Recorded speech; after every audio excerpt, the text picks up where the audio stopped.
TYT Sports and RotoWire, joined by managing editor of RotoWire.com, Chris Liss. I'm Jason Rubin, and these segments are brought to you by DraftKings, where you can win a share of $10,000 playing daily fantasy baseball. Play for free by entering promo code TYT at DraftKings.com with a first-time deposit. That's promo code TYT at DraftKings.com. All right, Chris, we're going to get into some payrolls. All about the money in baseball. There's no salary cap in baseball. And before we even throw to this first graphic, I knew baseball payrolls were up there. I always thought they still were hovering around $200 million, just above it. I did not know the Dodgers were at $272 million on opening day, as you get the beautiful baseball graphic in there. $272 million followed not even that closely. There's like an extra, you can get a Pujols and a Trout on the Yankees, and it would probably just touch $272 million. And of course, the Red Sox, it's not that surprising. Those are the three biggest spenders. Yeah, I mean, the Dodgers are kind of an anomaly. They got all this money thrown at them with the TV deal, and they've just kind of gone berserk with the spending. Right. The Yankees are a team in decline. They've got some really bad contracts on the books. So they didn't do a lot this offseason to add more salary. They went a little bit cheap, so they're not really catching up with the Dodgers. And then everybody else is kind of, closer in that, between 115 and 160, most of the teams. But there's still a pretty big disparity from the very top one. One that sticks out to me is always 16 Kansas City Royals, because they made the World Series last year and they're at $113 million. And they're a team that's, I don't know if they're going to return to the World Series, but they should be playoff bound. Their defense, to me, is still one of the major reasons why they're an amazing baseball team. And they're going to win by small ball, which I think is an art form, and I think they perfected it almost as well as the San Francisco Giants did during 3 of their 5 World Series runs. But of course, you also have teams like the Houston Astros, which on the bottom of this list at $70 million. But if all their prospects, if not even a prospect anymore, but Altuve, who's proven himself, George Springer, although striking out a lot, becomes this all-star player, that's obviously going to skyrocket up. Yeah, I mean, look, there's really a couple ways to do it, right? You either kind of break everything apart, start from scratch, build up a farm system, and those guys are cheap because per the CBA, you have control over them. There's certain salary scales you get until they become free agents, and arbitration doesn't award you as much as you would get on the open market. So there's ways to control the salary. The Royals, I mean, they barely made the playoffs last year. They were not very far above 500. Yes, they had a nice playoff run, but I would not see that as a big anomaly. Like, wow, they're just sort of a mid-range team that made it. They happened to make it to the end of the World Series. And baseball's got a lot of randomness in the playoffs. Like, once you get in, you may as well bet on like the worst team because anyone can get hot for a couple weeks. But over the long haul, I think the teams that win 100 games or 95 games, like the Nationals, the Dodgers, the Braves for 13 straight seasons. Those teams are the ones that are going to be more expensive. And there is a strong correlation to money spent and regular season wins. The playoffs randomize that and make it a little more confusing. Right. And just because you spend money looking at the Yankees doesn't mean you're going to win. They've missed the playoffs twice in a row.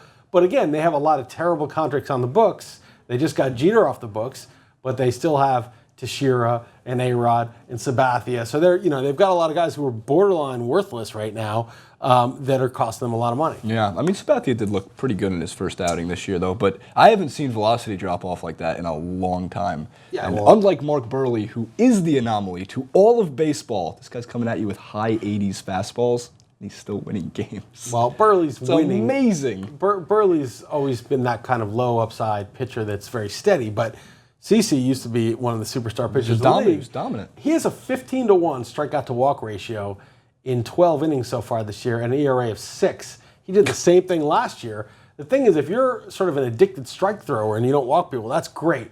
But if you only throw an 88, it's very dangerous to be in the strike zone. Of course. And if you can't bring any kind of off speed with any movement anymore, CeCe's just gotten old. It's really just coming down to that. Age has done the wear and tear on him.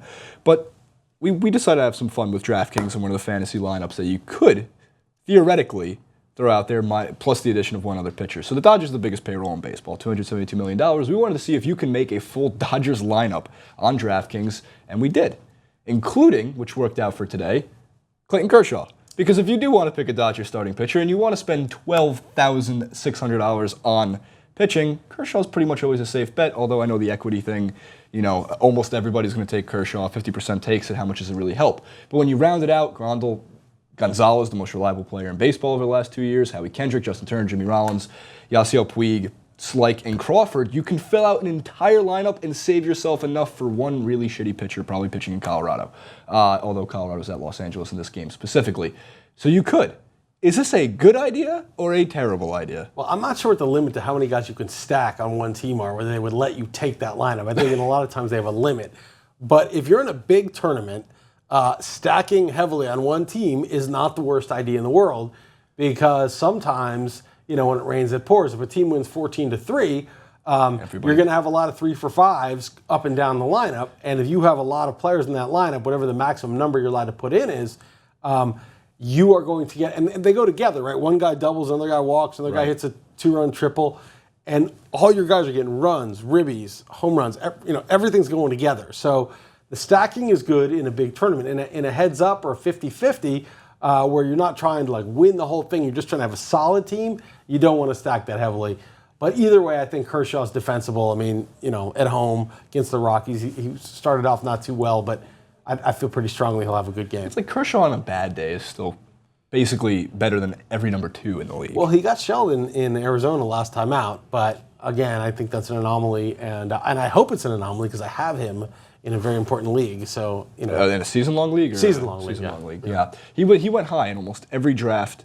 I've never seen a pitcher go number 2 overall. Well, I took him at number 2. You took him number 2. Yeah. I was happy because in my drafts, Cabrera fell to 3, and I've been raking in some first base, third base hitting power, which I'm quite happy with. So stacking the lineups.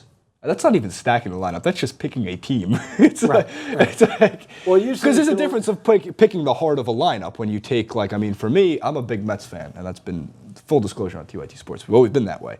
But right now, over the last 10 games of the opening 10 games of the season, I've been taking a lot of when Wright was healthy, although he's in the DL now, the Wright due to Darno stack, and I've been raking in fantasy points. It's good in one of the bigger tournaments because those guys, the production is correlated. So each one is individually, there's only a 1 in 4 chance. Wright has a big game. There's only a 1 in 5 chance. Duda has a big game. There's a 1 in 6 chance that Darno has a big game. It's not like 1 in 5 times 1 in 4 times 1 in 6. It's actually correlated together because they're going to be driving each other in. Right. If Wright walks and Duda singles and Darno doubles, there you go. So instead of taking 9 different guys, when you stack, you actually increase your chances of having a monster game. You also increase your chance, if the other pitcher's hot, getting 0. Of getting a 0. But in a big tournament, you don't care about that because finishing 1 spot out of the money or last makes no difference. So that's why you should be aggressive and you should stack. And hey, you could stack. If you can afford the Dodgers, you could probably afford almost anybody. Yeah, maybe not the Red Sox. They're getting expensive. Hanram, Mookie Betts is rising up in price after his double steal home run. They don't give you points for amazing catches, but he was up there. All right, guys, thanks for watching. As always, don't forget to subscribe and leave your thoughts in the comments section below. These segments are brought to you by DraftKings, where you can win a share of $10,000 playing daily fantasy baseball. Play for free by entering promo code TYT at DraftKings.com for the first-time deposit. That's promo code TYT at DraftKings.com.